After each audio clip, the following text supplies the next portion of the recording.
सभी सतर्क हो जाइए। भैया का अनुमान उचित था, ये राक्षस यहां भी प्रवेश कर चुके हैं। वो अवश्य उस ओर से आ रहे होंगे। मैं वहां जाकर देखता हूं। उचित है नील, तुम आगे जाकर देखो।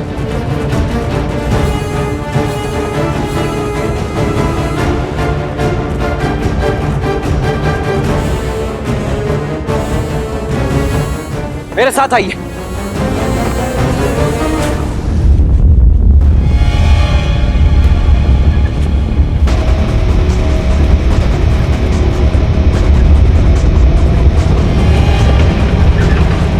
अवश्य किसी अनिष्ट की आशंका है यहाँ। नील, ये अवश्य कोई मायाजाल हो सकता है।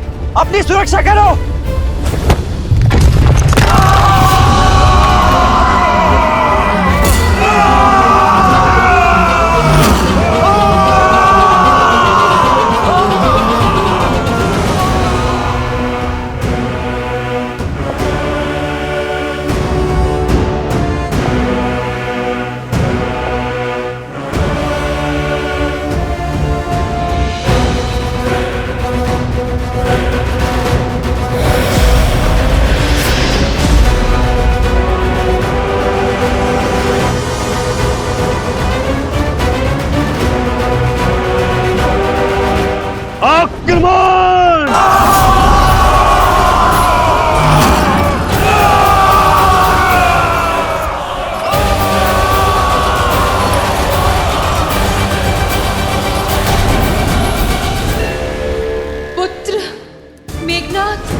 इंद्रजीत,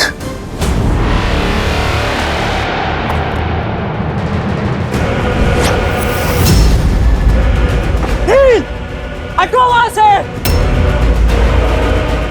वहां मत खड़े रहो नील, ही सो रहो।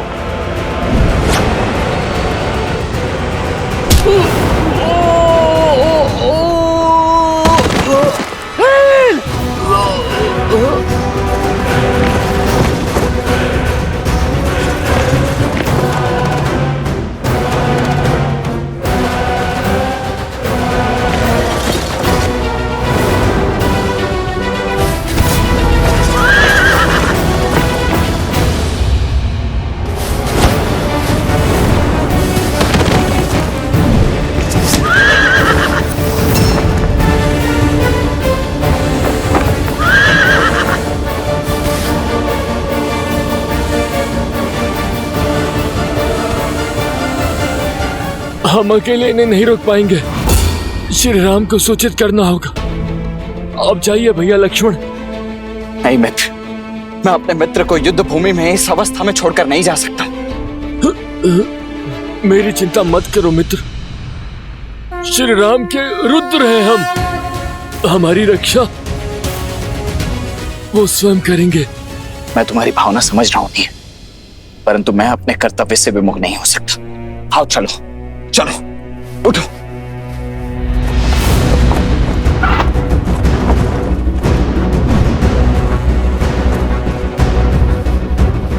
पीछा करो इनका।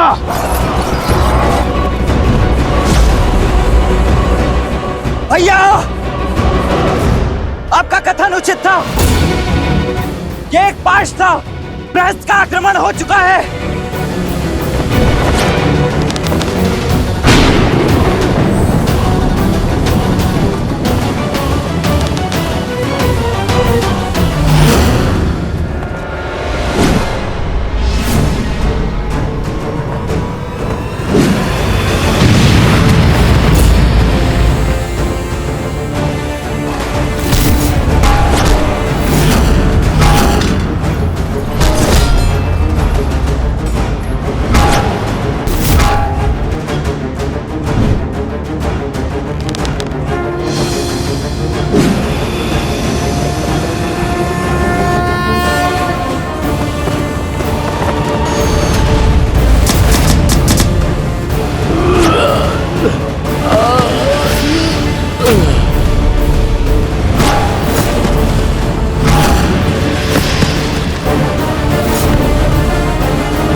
उठो नील। प्रभु, नील को क्या हुआ प्रभु?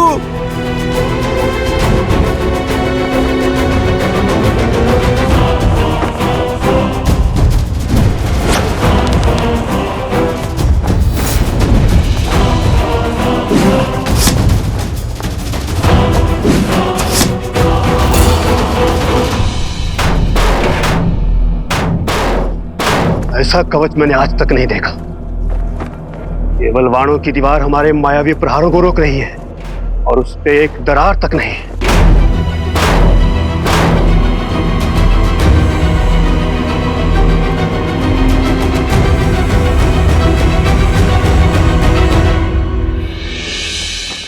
ये जीवित है।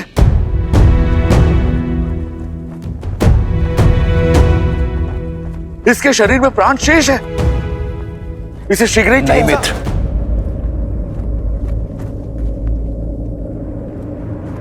नहीं।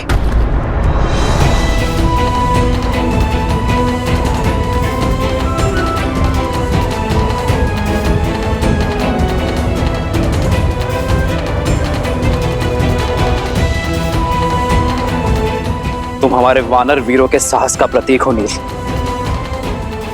इस प्रकार हार नहीं सकते।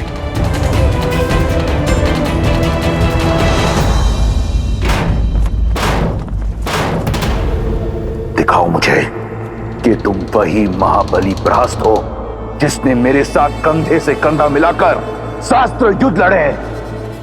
वीरों, संसार में ऐसा कोई कवच नहीं जिसे हम राक्षसों का बल तोड़ ना सके। इस कवच के पीछे हमारा लक्ष्य है। लंकेश के शत्रु हैं, हमारा आखेट है। लगा दो अपना संपूर्ण बल और तोड़ डालो इसे।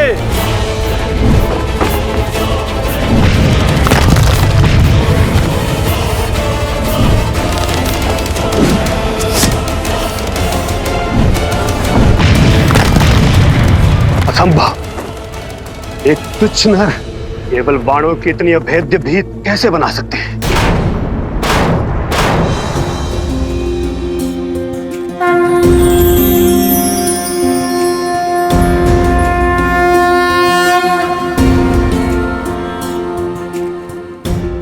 जागो नील,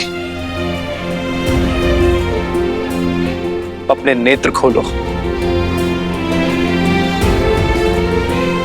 तुम्हारे राम को तुम्हारी आवश्यकता है। धर्म के साथ खड़े रहने वालों की इच्छा शक्ति के समक्ष शारीरिक घाव भी शक्तिहीन होता है नील। जागो मेरे वानर वीर, जागो।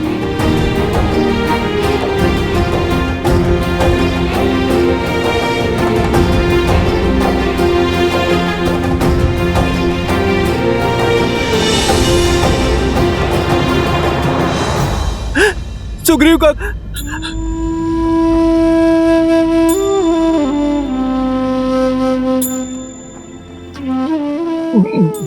प्रभु, कैसे हो नील? जिसके शीश को आपकी गोद मिल जाए, जिसका शरीर आपके चरणों और श्वास आपके शरण में हो, वो तो मानो स्वर्ग में ही होगा ना प्रभु।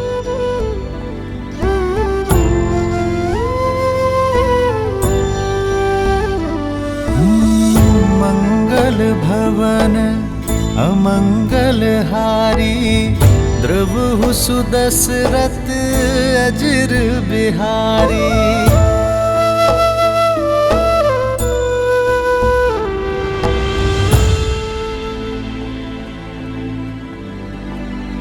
पीड़ा अधिक तो नहीं हो रही ना नील? आपका स्पर्श मिलने से सारी पीड़ा समाप्त हो गई प्रभु। स्वयं को पूर्णता स्वस्थ और ऊर्जावान अनुभव कर रहा हूं। बस मन में एक ही ग्लानि है, एक ही दुख है कि मैं आपकी आशाओं पर खरा नहीं उतर पाया प्रभु। युद्ध में शत्रु को नहीं हरा पाया मैं। मुझे क्षमा कर दीजिए प्रभु। मुझे क्षमा कर दीजिए। क्षमा तुम नहीं, तुम्हें क्षति पहुंचाने वाले मांगेंगे नील।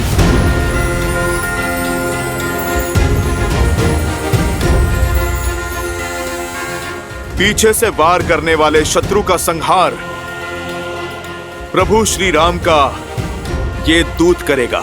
जय महावीर हनुमान। अब युद्ध भूमि में हाहाकार मैया सीता का ये पुत्र मचाएगा। नहीं हनुमान, इसकी कोई आवश्यकता नहीं है। संघर्ष युद्ध भूमि में हो या जीवन में, उसका सामना स्वयं करना पड़ता है।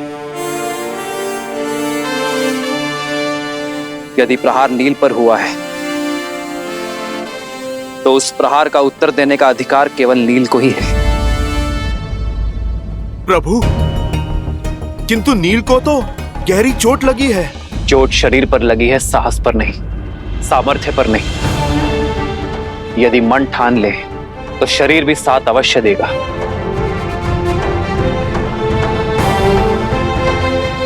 अपनी शक्ति पर विश्वास करो नील। उठो और अपना अधूरा युद्ध पूरा करो। किसी के सहारे की आवश्यकता नहीं है तुम्हें नील, ना मेरी ना हनुमान की। स्वयं अपना लक्ष्य पूर्ण करो।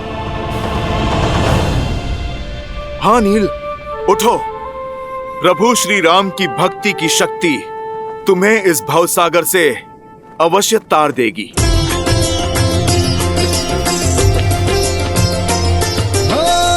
मंगल भवन मंगल हारी, द्रवहु सुदशरथ अजर बिहारी। स्मरण रहे नील, हम किसी का ऋण शेष नहीं रखते। जो घाव मिले हैं उसका ऋण सूद समेत चुकाकर रहना। जय भव नील।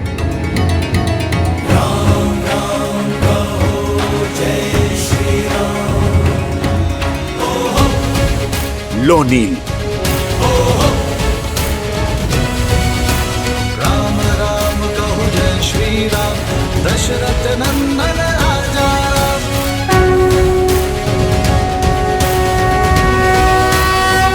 जो आज्ञा श्री राम। सर पे हो रघुवर का हाथ, तो हर दुविधा आसान होगी। तुम वीर पुरुष, तुम पराक्रमी, तुम मर्यादा के हो स्वामी। साथ तुम्हारा जिसके साथ, तुम संकट हर लो आगामी।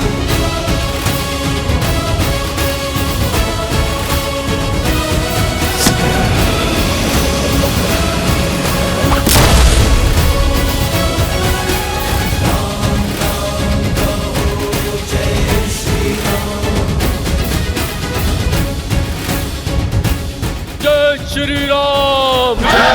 राम राम कहो जय श्री राम, दशरथ नंदन राजा राम। राम नाम भजते हनुमान, अवध बिहारी राजा राम।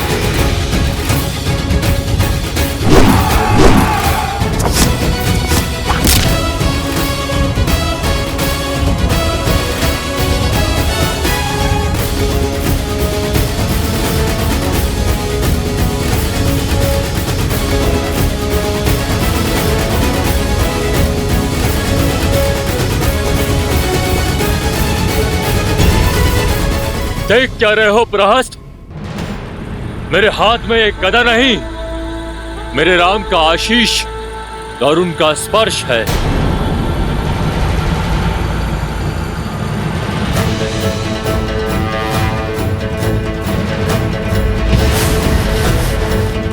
आक्रोश जोश क्रोध का ये क्षण है प्रतिशोध का।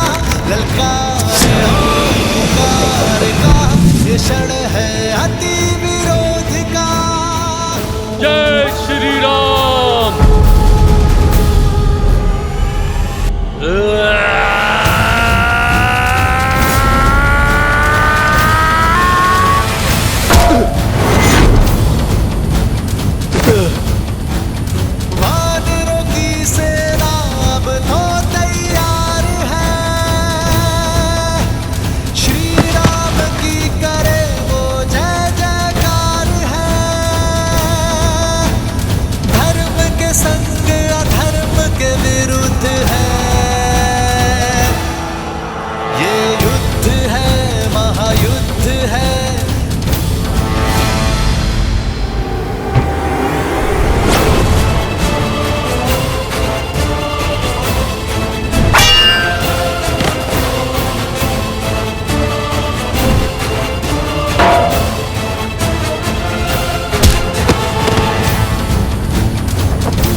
श्री राम। जय श्री राम। जिसके स्पर्श मात्र से एक घायल वानर काल बन जाए, वो नर नहीं नारायण है। श्री राम श्री राम श्री राम श्री राम।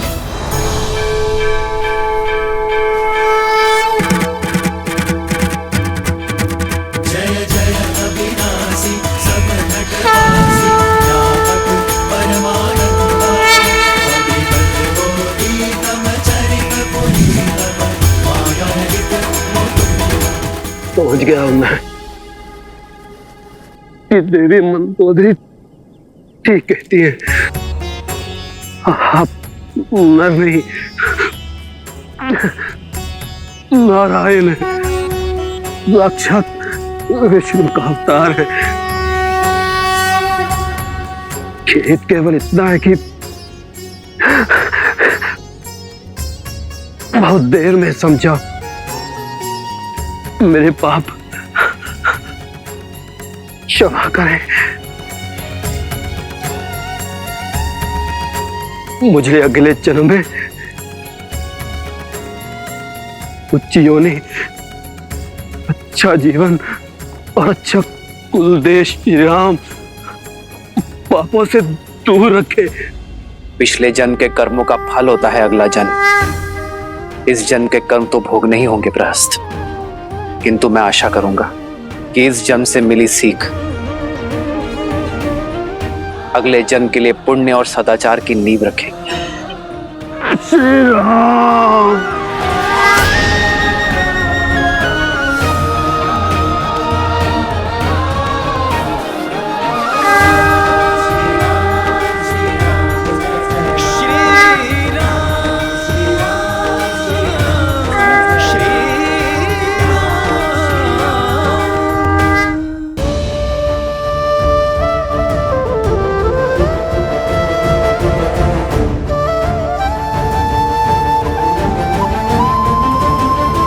चंद्रमा की ओर देखकर इतनी चिंतित क्यों हो रही हो सीता? चंद्रमा का आकार घट रहा है त्रिजटा। कार्तिक अमावस्या निकट है और उससे पहले हमारा अयोध्या पहुंचना आवश्यक है। 14 वर्ष वनवास की अवधि समाप्त होने को है त्रिजटा। लंकेश के पास असीम बल और असाधारण संसाधन है। हार मानने का तो प्रश्न ही नहीं है। लंकेश चाहे तो इस युद्ध को अनंत काल तक खींच सकते हैं। श्री राम कितना भी प्रयास कर ले, इतनी शीघ्र लंकेश से प्रतिकार संभव नहीं होगा। अमावस्या से पहले अयोध्या कैसे पहुंच पाओगे तुम सब? भैया, वेद की भांति समय हाथों से फिसल रहा है भैया। कार्तिक अमावस्या से पूर्व किसी भी मूल्य पर हमें अयोध्या पहुंचना ही होगा।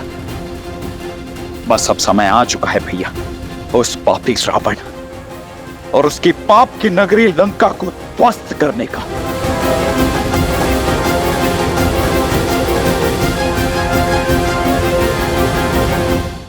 चौदह वर्ष वनवास की अवधि समाप्त होने को है त्रिजटा। श्री राम कितना भी प्रयास कर ले, इतनी शीघ्र लंकेश से प्रतिकार संभव नहीं होगा। अमावस्या से पहले अयोध्या कैसे पहुंच पाओगे तुम सब? देखना त्रिजटा, मेरे श्री राम शीघ्र ही कोई समाधान निकाल लेंगे। बस माता गौरी से प्रार्थना है कि मेरे श्री राम को सकुशल रखे।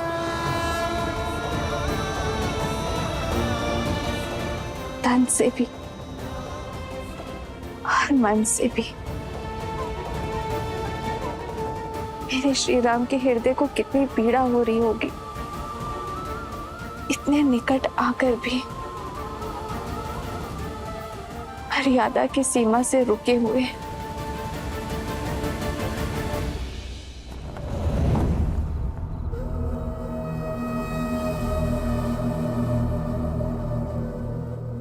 प्रतिशोध,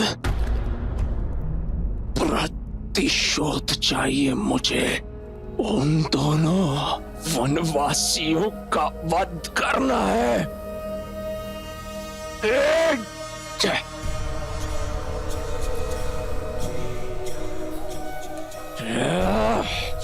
प्रतिशोध की अग्नि को प्रज्वलित रखने के लिए उसमें विश्वास का घी डालना पड़ता है, दुर्बलता का जल नहीं। स्मरण करो, तुम कौन हो, किसके पुत्र हो?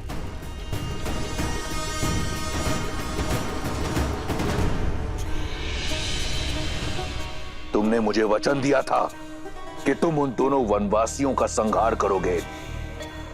अब उठो और पूर्ण करो अपना वचन, एक वीर की भांति। लंकेश, मेरा पुत्र घायल है। लंकेश, युद्ध भूमि में लगे घाव वीर का श्रृंगार होते हैं, उसके पांव की बेड़ी नहीं। युद्ध का आरंभ उन वनवासियों ने किया था, परंतु उसका अंत हम करेंगे। उठो मेघनाद, अपना वचन पूर्ण करो और अपने शत्रु पर मृत्यु का मेघ बनकर गरजो, बरसो। क्या एक पराई स्त्री की चाह अपने पुत्र के रक्त से बड़ी है आपके लिए लंकेश?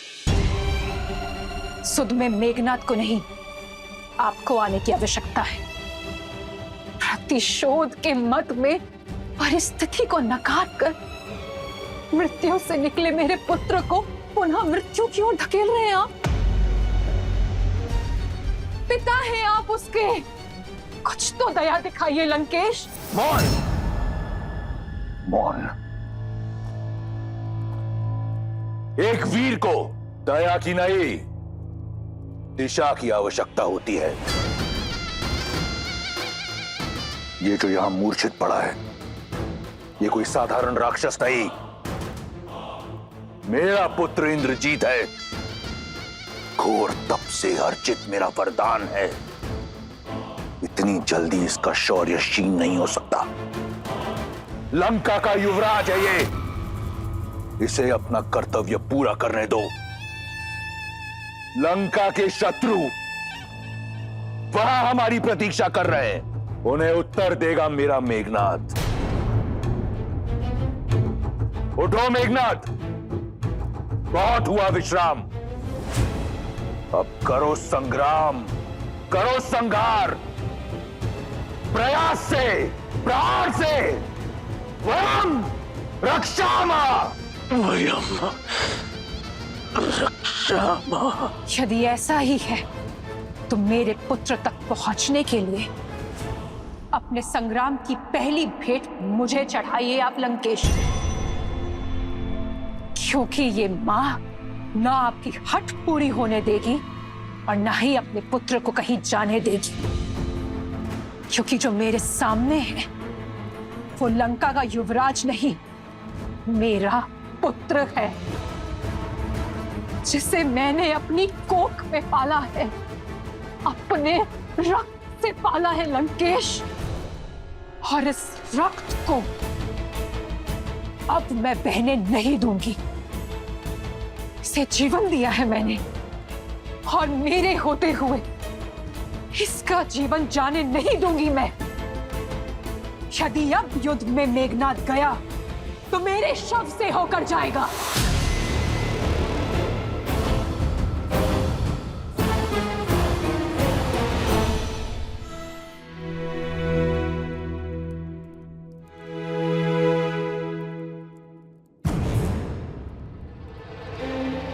क्षमा कीजिएगा माता, किंतु आपका पुत्र एक वीर योद्धा है जिसने इंद्र को परास्त किया है। मैं एक तुच्छ वनवासी से पराजय स्वीकार नहीं कर सकता। वो वनवासी नहीं, नारायण है मेघनाद। मेरे नारायण केवल मेरे पिता है और मेरा लक्ष्य उनके सम्मान की रक्षा करना। मेघनाद, तुम घायल हो पुत्र। और मेरे घावों की औषधि उस वनवासी का रक्त है। मेघनाथ, मैं उसी से ठीक होऊंगा। वाह, वो वनवासी बिना किसी वैद, बिना किसी औषधि के रण में खड़ा है। यही आशा थी मुझे तुमसे कि तुम ये साहस दिखाओगे। अब समय आ गया है पिताश्री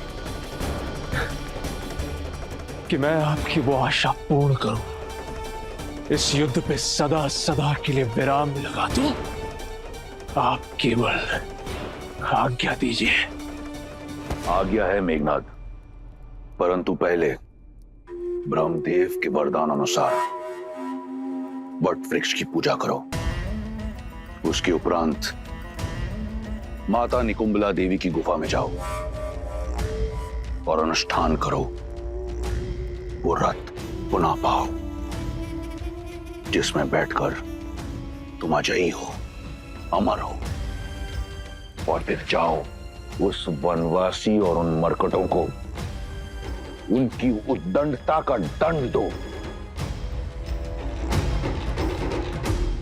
स्मरण रहे पुत्र, हम राक्षस हैं। हमें हर वरदान घोर तप के पश्चात मिलता है। वहीं रुक जाओ मंदोदरी। ये बात एक पिता और पुत्र, एक राजा और युवराज के समक्ष है। इसमें हस्तक्षेप मत करो। अन्याय के विरुद्ध छिड़े इस युद्ध में राम की ढाल बने हैं आप।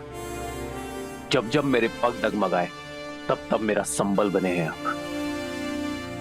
हमने बहुत संयम साधे रखा, सदैव धर्म और मर्यादा का आंचल थामे रखा, किंतु शत्रु ने नियमों की अनदेखी की, सदैव अधर्म का मार्ग चुना। मेरे वानर वीरों, अब तक आप सब इस राम की ढाल रहे हैं, किंतु अब समय आ गया है कि मेरी ढाल मेरे शस्त्र बन जाए, मेरे संबल शत्रु का आधार हिला दे। असुरों ने हर असुरी शक्ति का प्रयोग किया, किंतु अब समय है मानव और वानर की एकता के शक्ति प्रदर्शन का। लंका की ये भिट्टियां हमें चुनौती दे रही हैं वानर वीरों। अब समय आ गया है लंका के अभिमान को भंग करने का, स्वर्ण लंका के मान को भस्म कर देने का, अभेद्य लंका को भेदने का। जिन्होंने इस संसार के हर घर को असुरक्षित कर छोड़ा है, उन मायावियों को उनके ही नगर, उनके ही घर में घुसकर समाप्त करने का।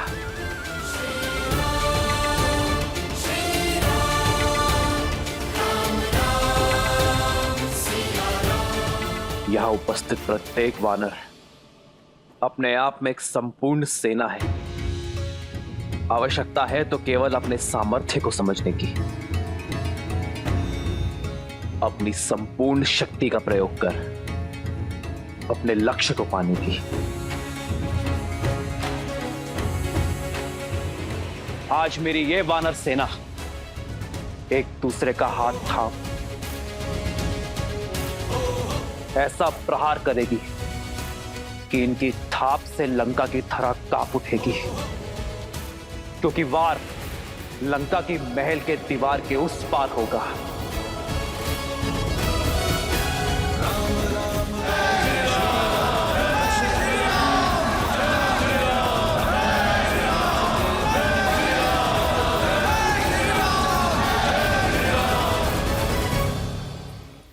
मां का स्थान सदा पिता और पुत्र के बीच ही होता है लंकेश, और महारानी को युवराज और महाराज के बीच हस्तक्षेप करने का पूरा अधिकार है।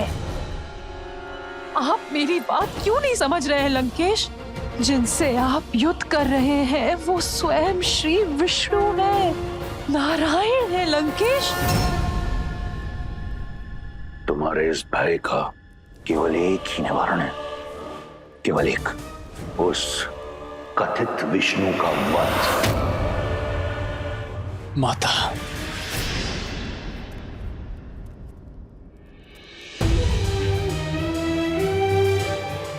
मैं आपके पुत्र प्रेम का बहुत सम्मान करता हूं।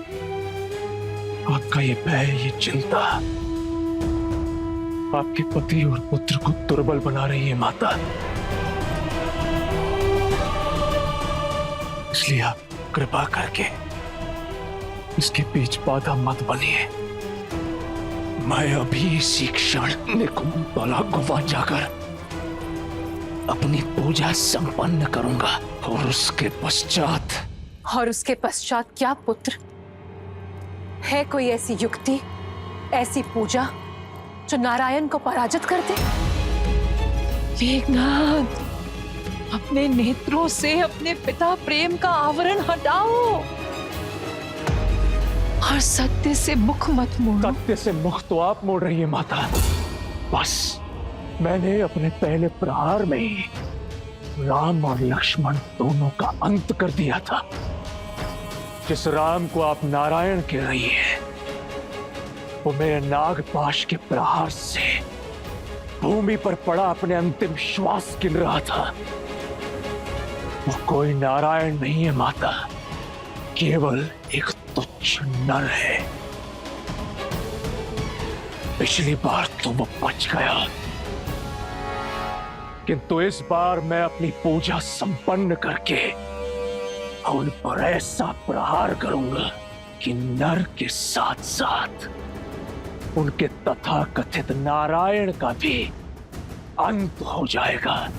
मेघनाथ, तुम कहीं नहीं जाओगे। मेघनाथ, माता, आप समझ क्यों नहीं रही हैं? लंका का युवराज होने के नाते मेरा कर्तव्य है लंका का संरक्षण। अपनी दृढ़ता से मुझे बल दीजिए माता, अपनी ममता से मुझे दुर्बल मत कीजिए। मुझे मेरा कर्तव्य निभाने दीजिए।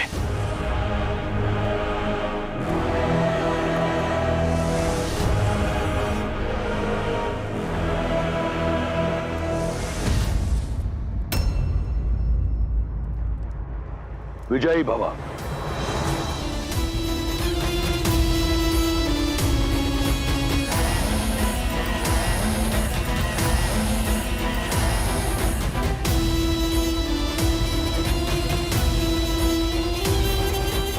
मेघनाथ, मेघनाथ, मेरी बात सुनो। मेघनाथ, मेरी बात समझो।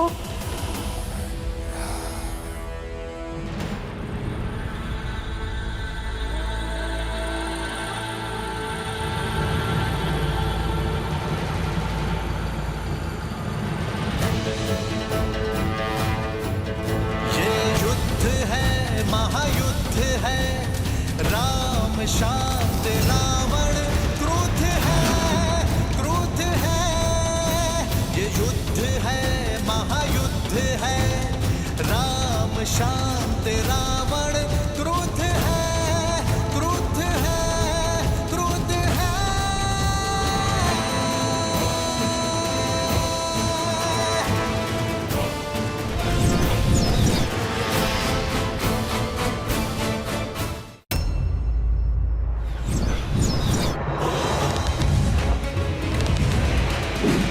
पढ़ते श्री राम के जहाँ शौक राम नाम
दशरथ नंदन राजा राम नाम भजते हनुमान अवध बिहारी राजा राम।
प्रभु, क्या हुआ?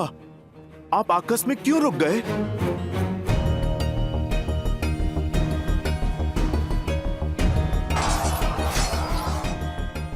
चलिए भैया।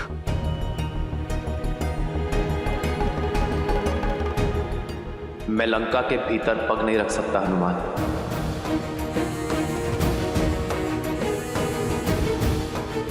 मैं लंका के इस द्वार की मर्यादा भंग कर सकता, परंतु मेरी मर्यादा नहीं। कौन सी मर्यादा भैया? इस रावण ने कौन सी मर्यादा पाली है जो आप मर्यादा के विषय में सोच रहे हैं? यदि रावण की भांति मैंने भी मर्यादा का उल्लंघन किया तो हम में और रावण में क्या ही अंतर रह जाएगा लक्ष्मण। रघुकुल रीत सदा चली आई, प्राण जाए पर वचन ना जाए। मैं रघुकुल की मर्यादा, अपने पिता और अपनी माताओं को दिया वचन नहीं तोड़ सकता। तुम शीघ्र अतिशीघ्र अयोध्या छोड़कर 14 वर्षों के लिए वनवास चले जाओ। आपका ये पुत्र आपकी इच्छा और पिताश्री के वचन दोनों को अवश्य पूर्ण करेगा, अवश्य पूर्ण करेगा। तो भैया, यहाँ रघुकुल से या अयोध्या से कोई भी नहीं जो आपकी मर्यादा के उल्लंघन पर प्रश्न उठा सके। पर मैं स्वयं तो हूं ना लक्ष्मण। क्या मेरा हृदय, मेरा मन मुझसे ये प्रश्न नहीं करेगा? क्या मैं अपने प्रतिबिंब से स्वयं अपने नेत्र मिला पाऊंगा? क्या मैं अपने अनुज को उचित अनुचित का मार्ग दिखा पाऊंगा? जिन लोगों ने मुझ पर विश्वास किया है, मेरे लिए अपना जीवन न्यौछावर किया है, क्या मैं उनका विश्वास सिद्ध कर पाऊंगा? मैं एक वनवासी हूं लक्ष्मण, अपने राज्य से निष्कासित।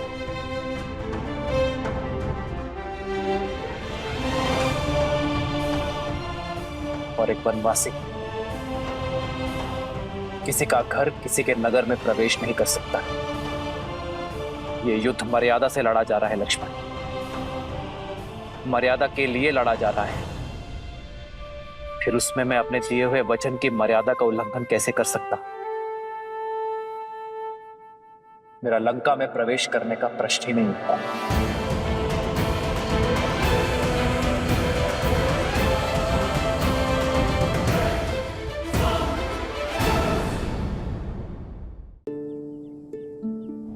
मैं एक वनवासी हूं लक्ष्मण, अपने राज्य से निष्कासित। और एक वनवासी किसी के घर, किसी के नगर में प्रवेश नहीं कर सकता। मेरा लंका में प्रवेश करने का प्रश्न ही नहीं उठता। किंतु लंका के भीतर भाभी मां जो दिन रात्रि बैठकर आपकी राह देख रही, उनका क्या भैया? न्याय और नीति भी यही कहते हैं कि परिस्थिति असामान्य होने पर नियमों में बदलाव किए जा सकते हैं। और यहाँ तो ना ये युद्ध साधारण और ना ही ये परिस्थिति सामान्य। अंततः हमें लंका के भीतर तो जाना ही होगा ना भैया। क्या मर्यादा का उल्लंघन करने वाले राम पर तुम्हारी भाभी मां गर्व कर पाएगी?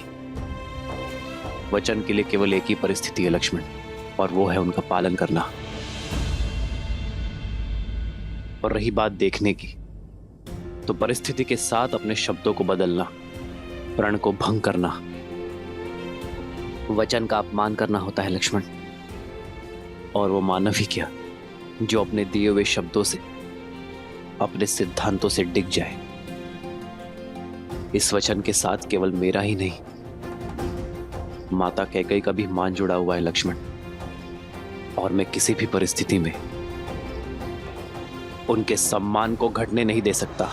तो तब तक इस विरह में उठती उस तड़प का क्या भैया, जिसमें दिन रात आप और भाभी मां दोनों चल रहे हैं? उस चिंता का क्या? वहां भाभी मां जो आपकी प्रतीक्षा में, और यहां आप उनकी। क्या आप उनके लिए भी कुछ नहीं करेंगे? सीता की चिंता तो मुझे अपने प्राणों से भी अधिक है लक्ष्मण। और मुझे अपनी सीता पर पूरा विश्वास है कि वो उस राम की प्रतीक्षा कर रही है जो विवाह में दिए उसके मान और सुरक्षा की रक्षा का वचन निभाने आया है। सीता अवश्य आएगी लक्ष्मण। जिस राज्य के राजा ने मेरी सीता को अपमानित कर बलपूर्वक उसे अपना बंदी बनाया है, और अब ये युद्ध तब भी पूर्ण होगा जब उसी राज्य का राजा सम्मान सहित मेरी सीता को मुझे लौटाएगा। तब तक मैं यहां हर क्षण उसकी प्रतीक्षा करता रहूंगा।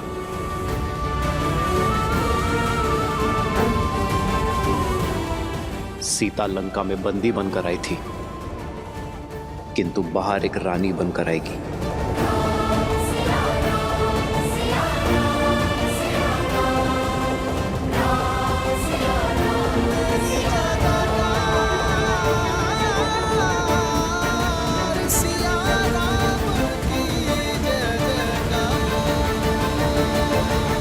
अद्भुत है श्री राम का वचन पालन, उनकी मर्यादा और न्याय के प्रति उनकी सोच। किंतु महादेव, यदि श्री राम लंका के भीतर नहीं जाएंगे तो सीता को मुक्त कराकर कैसे ला पाएंगे? अमावस्या के पूर्व अयोध्या कैसे लौट पाएंगे? और भरत के प्राण कैसे बचा पाएंगे? इतने कठिन समय पर भी वो अपने वचन पर अडिग क्यों हैं? मर्यादा का आंचल थामे क्यों खड़े हैं श्री राम? जो स्वयं ही मर्यादा भंग करे वो भला कैसा मर्यादा पुरुषोत्तम देवी? एक नर का मर्यादा और धर्म के प्रति समर्पण का भाव और उन्हें किसी भी मूल्य पर पूरा करने की हट उसे नारायण बनाते हैं। और श्री राम का यह समर्पण भाव और हट ही है जो उन्हें मर्यादा पुरुषोत्तम श्री राम बनाती। वैसे भी देवी, जिसने इस संसार में धर्म और मर्यादा की स्थापना हेतु ही अवतार लिया, वो भला मर्यादा का उल्लंघन कैसे कर सकते? यदि मर्यादा का आंचल थामे रहेंगे तो अमावस्या तक सीता को लेकर अयोध्या कैसे पहुंच पाएंगे? देवी, मैंने आपसे पहले ही कहा था कि ना तो ये युद्ध सरल होगा और ना ही इसके द्वारा प्रस्तुत की गई चुनौतियां। परिस्थितियां अत्यंत विषम हैं और इन विषम परिस्थितियों से हमारे समक्ष कई प्रश्न उठ खड़े हुए हैं। कैसे करेंगे श्री राम संसार में धर्म और मर्यादा की स्थापना? कैसे करेंगे श्री राम देवी सीता की रक्षा? कैसे समय रहते पहुंचेंगे श्री राम अयोध्या अपने भ्राता भरत के प्राण बचाने के लिए? परंतु इन सभी प्रश्नों के उत्तर मैं नहीं दूंगा। इन सभी प्रश्नों के उत्तर देंगे श्री हरि विष्णु के मनुष्य अवतार मर्यादा पुरुषोत्तम श्री राम।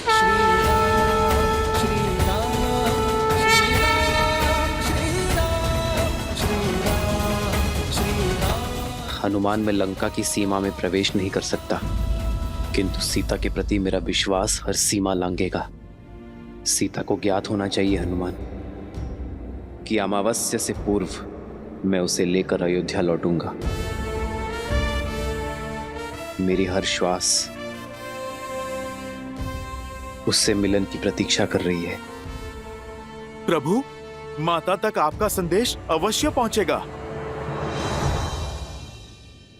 किंतु कैसे प्रभु? एक बार लंका को स्वाहा कर चुके हनुमान को कौन रोक रहा है? जाओ हनुमान और भस्म कर दो अन्याय और पाप की सत्ता को, और प्रज्वलित करो न्याय और भक्ति की अग्नि को।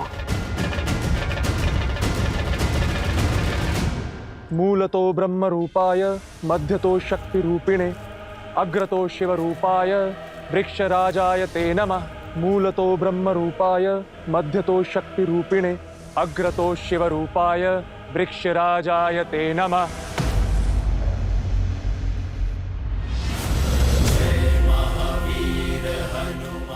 भागो, भागो। अरे ये तो वही है।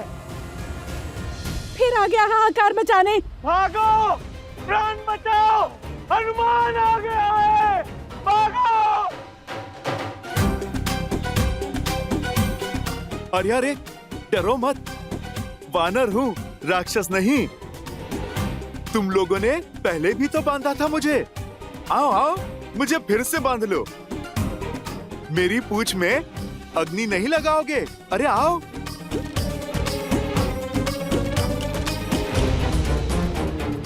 आओ आओ आओ ना, लगाओ अग्नि। ये तो वही है जिसने मेरे भाई निकुंभ की। नहीं, इससे बैर लेना उचित नहीं है। अरे अरे, ये तो कतई ठीक नहीं है। मैं पिछली बार आया था तब तो तुम लोगों ने मेरा बड़ा ही राजसी स्वागत किया था। कुछ नहीं करोगे?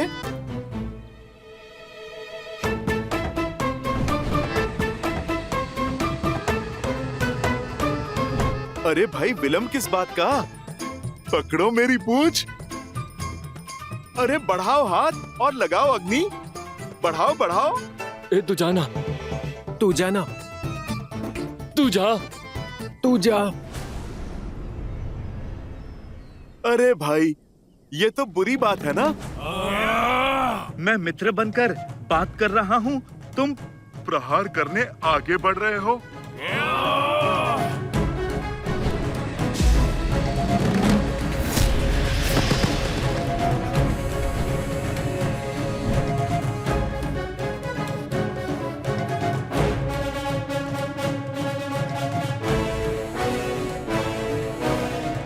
आ गए मेरे शिष्यों? जी हनुमान काका।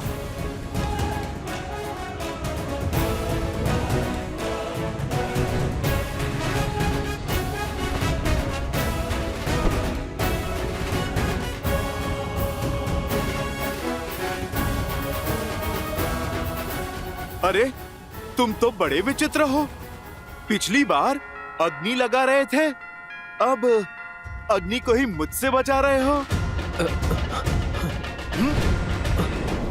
भागो, भागो, भागो। चलो, अब दीप प्रज्वलित हुआ। अब कार्यक्रम आरंभ करते हैं। जय हनुमान ज्ञान गुण सागर, जय कपीस तिहु लोक उजागर, रामदूत अतुलित बल धामा, अंजनी पुत्र पवन सुत नामा, राम दुआरे तुम रखवारे, होत न आज्ञा बिनु पैसारे, आपन तेज संहारो आपै, दीन लोक हाथ कै तापै, लाल देह लाली लसै, अरु धरि लाल लबू, वज्र देह दानव चलत, जय जय जय कपीसु।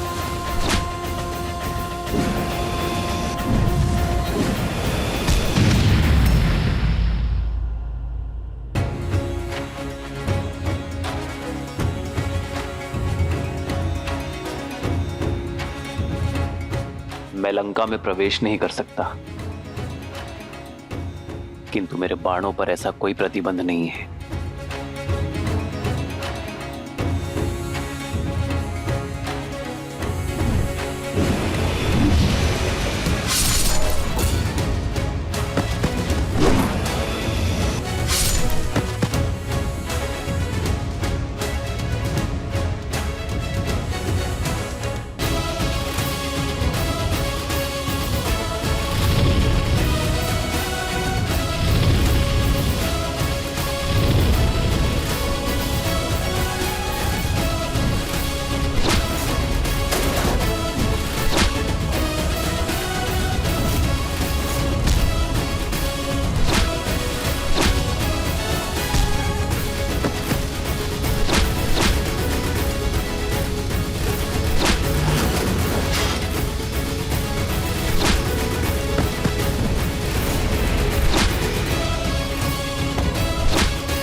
प्रभु, आपसे एक प्रश्न पूछूं?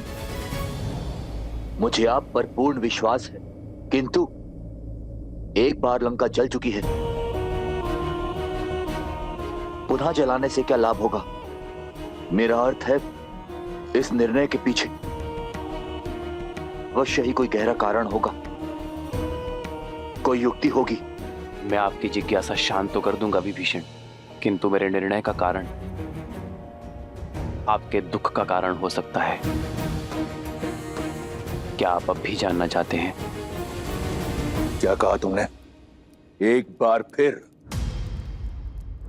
ये मरकट हर सीमा लांघ रहे हैं।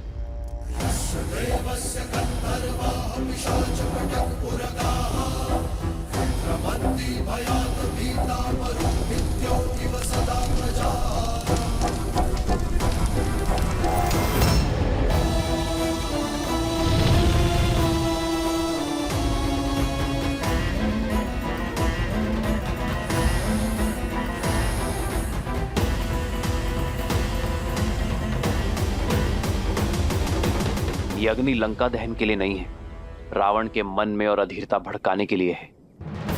जब व्यक्ति अधीर हो जाता है तो उसके विवेक पर विकार हावी हो जाता है, उसके सोचने की शक्ति क्षीण हो जाती है, और मैं चाहता हूं रावण इस युद्ध की सबसे बड़ी भूल करे, शीघ्र अतिशीघ्र करे।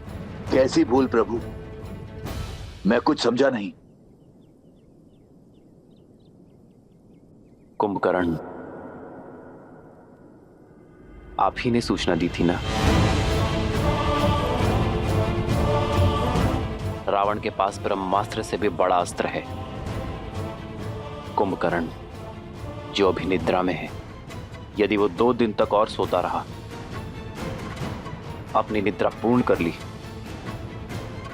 तो उसे मिले वरदान के अनुसार वो अगले 6 माह तक अजय और अमर होगा। उसे युद्ध में पराजय करना असंभव होगा विभीषण। हमारे पास इतना समय नहीं है विभीषण। रावण को इस बात का ज्ञात है, इसीलिए वो 2 दिन बीतने की प्रतीक्षा कर रहा है, हमें व्यस्त करने का प्रयास कर रहा है, किंतु मैं ये होने नहीं दूंगा। मेरी ये युक्ति रावण के धैर्य का बांध तोड़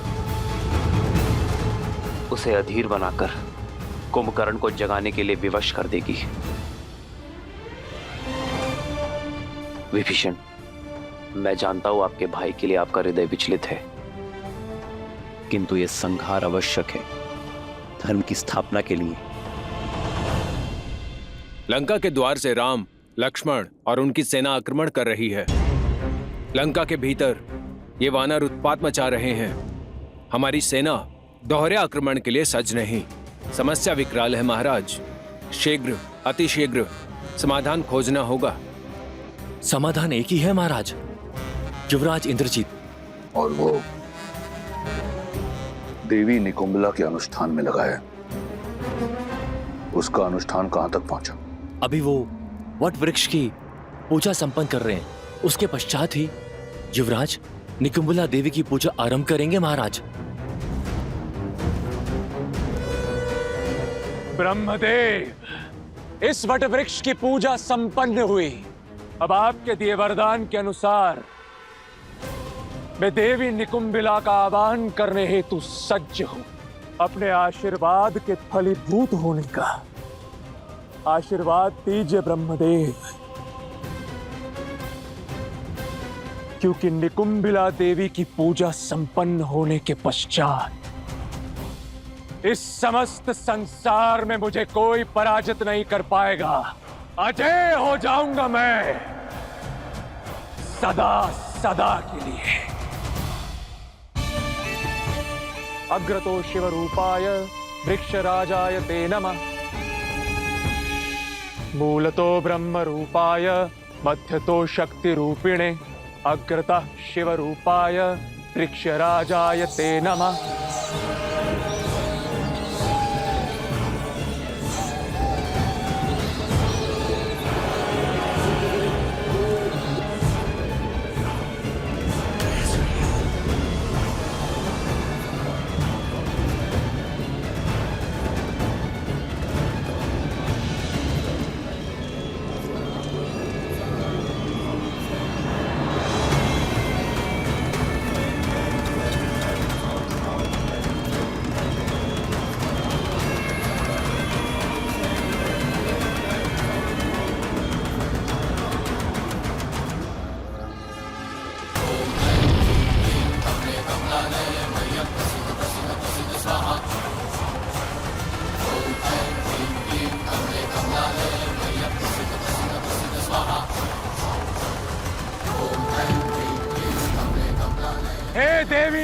मिला।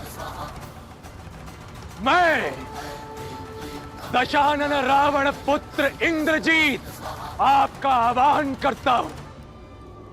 आपसे अजय रथ और शक्ति अस्त्र मांगता हूं और यह आशीर्वाद चाहता हूं कि आपके शक्ति अस्त्र से मैं उन वनवासियों के जीवन का अंत स्वयं अपने हाथों से लिख सकूं।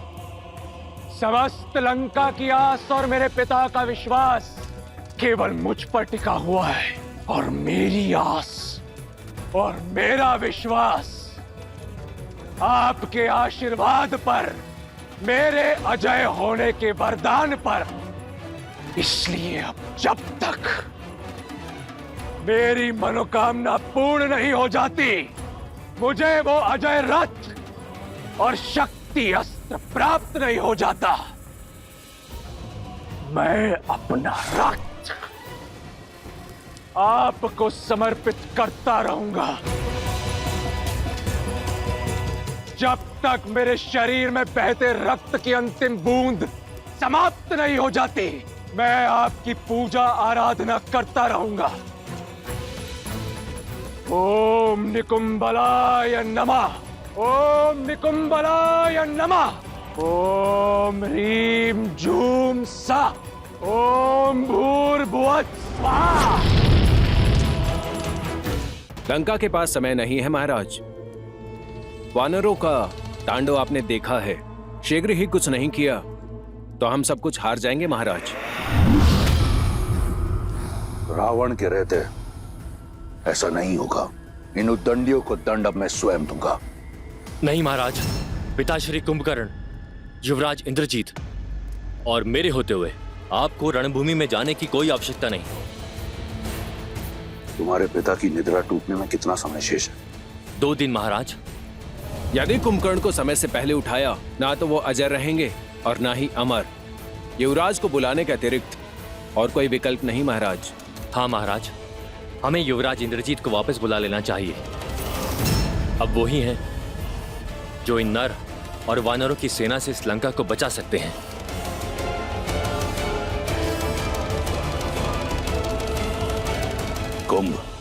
कुंभकर्ण को जगाने की तैयारी करो।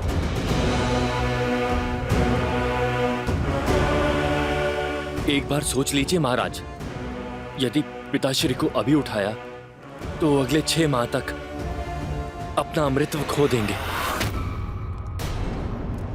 तुम्हें क्या लगता है इस बात का मुझे ज्ञान नहीं? रावण से अधिक कुंभकर्ण की शक्तियों के बारे में कोई नहीं जानता।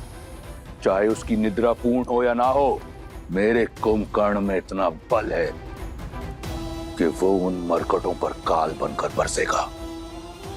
तुम लंकेश के आदेश का पालन करो और उठाओ मेरे कुंभकर्ण को।